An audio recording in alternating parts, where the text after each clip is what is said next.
Hello everyone, Brett McCrae here with your latest Farm and Ranch news. A Fort Benton teen was recently named as one winner in a $10,000 scholarship program for a charitable organization associated with the Professional Bull Riders Association. Grit and Grace is a faith and family-oriented nonprofit that focuses on the personal development of young women in agriculture. Michael O'Hara from Fort Benton won the scholarship in the middle school division of the award, which also includes the opportunity to job shadow someone in a career of her choice. Michael, whose family farms and ranches near Fort Benton, told me she wants to learn more about the cattle industry. So I know that there's a lot of different ways you can run a ranch. We have our ranch and farm, but I want to see how other people also do that. For now, Michael is active in FFA, as well as showing her own Maine and Jew cattle.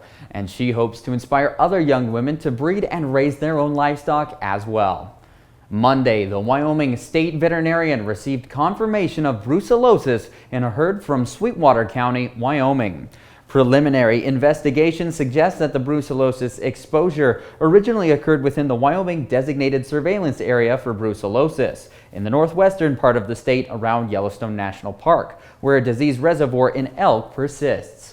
The herd has been placed under quarantine and an epidemiologic investigation is underway in cooperation with federal and state partners.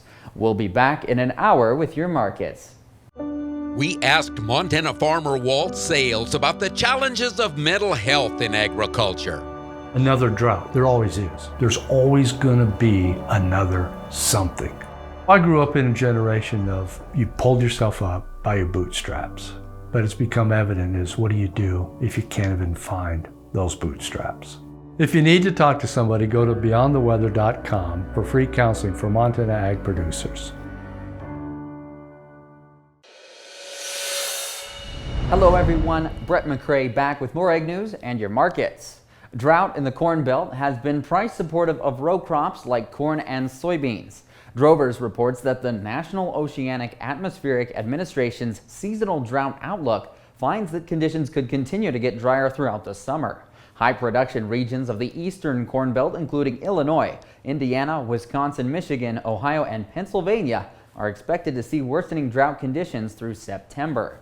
Meteorologists point out that at this stage of the El Nino weather pattern, historical data favors late season rain and thunderstorms in July and August.